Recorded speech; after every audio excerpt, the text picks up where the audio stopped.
Yang terakhir seminar Business Mastery di Melbourne, itu saya harus bayar 10.000 US hanya untuk 4 hari 3 malam saja. Dan apa yang saya pelajari dari semua, yang paling penting dari Anthony Robbins, baik bukunya, seminarnya, ada 3 hal yang paling penting yang akan saya rangkumkan kali ini.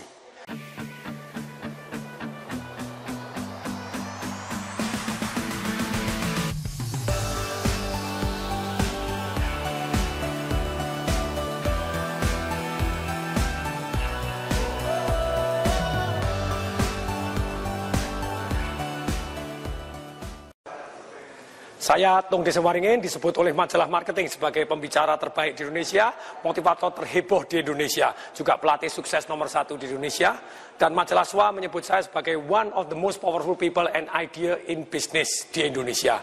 Pertanyaannya, siapa orang yang paling berpengaruh dalam kehidupan saya yang merubah dari biasa-biasa menjadi dahsyat luar biasa ini? Kalau boleh saya baktikan, 70% adalah satu orang yang namanya Anthony Robbins.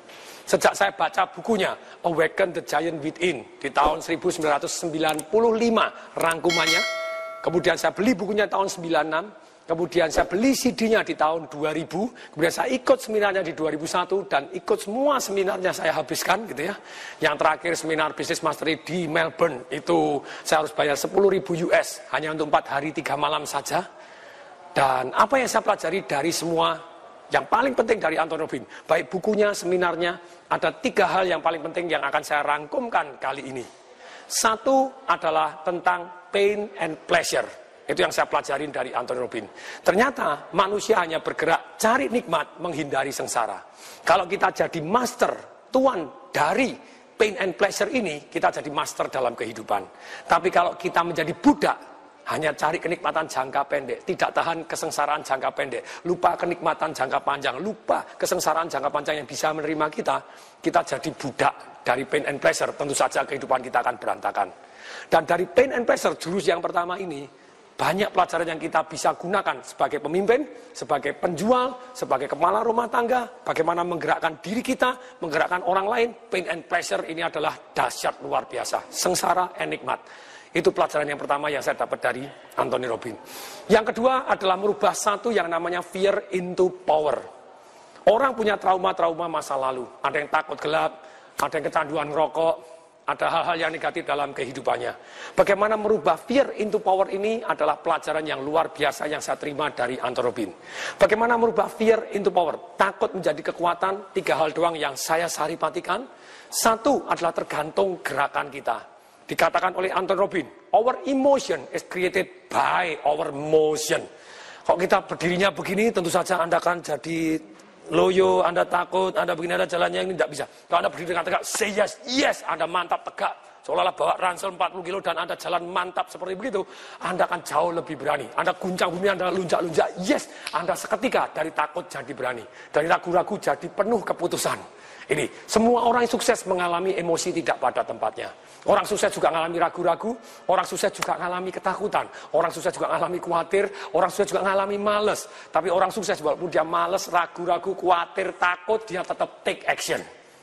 Jadi sekali lagi, sukses itu bukan karena absennya ketakutan, tapi karena kita bisa memanage ketakutan, bahkan merubah ketakutan menjadi kekuatan kita. Inilah ilmu yang saya pelajari dari Anthony Robbins yang kedua, yang sangat bermanfaat. Nah, ada 3 cara tadi saya sebutkan. Rubah gerak dulu supaya Anda emosinya tepat. Yang kedua, rubah fokus dan keyakinan Anda. Fokus tergantung dari pertanyaan. Kalau Anda tanya, kemungkinan gagalnya apa ya? Kalau satu nanti gagal terus bagaimana? Daripada Anda tanya seperti itu, Anda tanya yang tepat, fokus Anda tepat. Yang kedua adalah fokus dan keyakinan Anda. Fokus Anda tergantung pertanyaan. Kalau Anda tanya, kalau saya sukses nikmatnya seperti apa? Yes, ada kemungkinan gagal. Supaya kemungkinan berhasil lebih besar, dengan bertanya gini, fokus kita mengarah ke solusi, bukan emosi. Nah, dengan fokus ke solusi dan emosi, Anda menemukan jalan untuk breakthrough, tembus, dan tembus. Nah, yang kedua B tadi adalah satu yang namanya keyakinan. Saya adalah. Keyakinan ada 2 macam.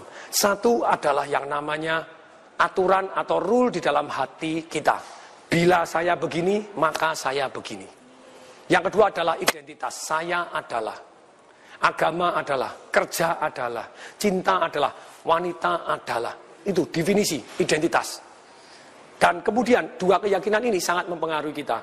Kalau kita kepingin punya rumah besar, tapi dalam hati kecil kita punya keyakinan, bila rumah saya besar, maka bersihnya susah, Anda kan tidak, atau susah punya rumah besar.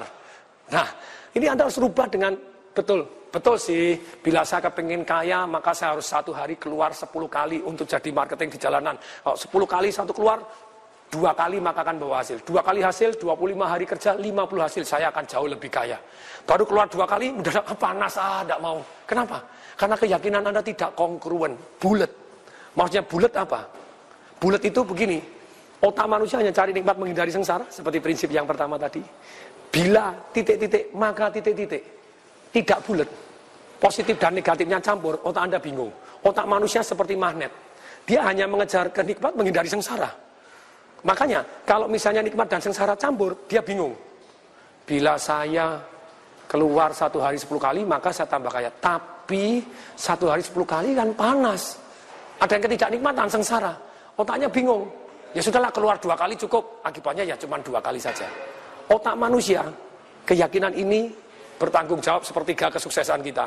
Kalau kita belum sukses, bongkar keyakinan Anda. Dalam buku Financial Revolution saya bahas total tentang keyakinan ini. Kalau orang punya keyakinan, mau sih kaya, tapi uang kan akar dari segala kejahatan. Menurut kitab suci, wah repot lagi, Anda lebih yakin lagi. Padahal di kitab suci bunyinya bukan begitu, itu namanya salah baca ayat gitu ya.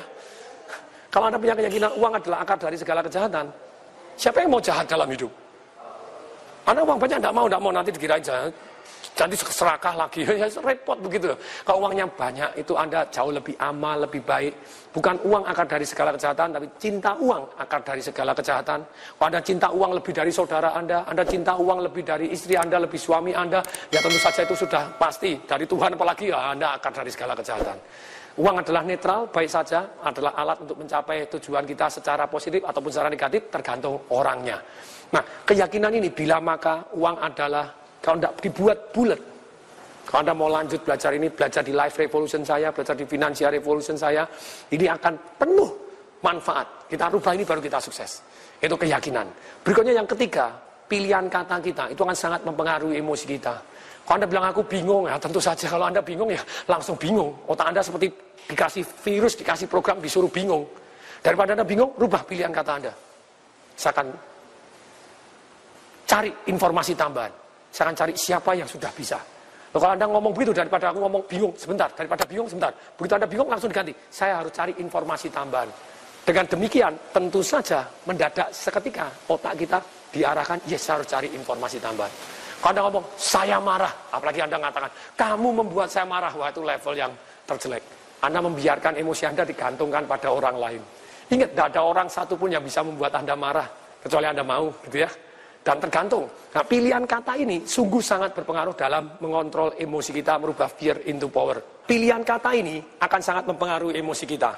Untuk itu, pilih kata-kata. Saran saya, lakukan puasa ngomong negatif selama 10 hari. Manusia juga dalam agama Islam Anda puasa 1 bulan. Kenapa tidak Anda puasa 10 hari ngomong yang negatif?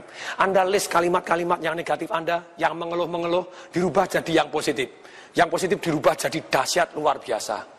Sejak dulu saya ditanya, apa kabar? Dulu jawabannya baik, normal, dahsyat, mantap, gitu ya. Terus kemudian, Anda kata-kata apa yang biasanya Anda gunakan, capek deh, ganti. Harus semangat nih. Bilang males, daripada males Anda bilang, mau cas baterai. Sama sih Anda tidur-tiduran, sebentar mau males-malesan. Daripada aku lagi males nih, jangan, aku lagi cas baterai, sebentar lagi siap meledak. Beda toh. Anda bilang kalimatnya, aku ditipu, emosinya langsung drop, tidak karu-karuan. Lebih baik diganti apa daripada aku ditipu? Ongkos sekolah saya. Jadi daripada aku ditipu 10 juta, ongkos sekolah saya 10 juta.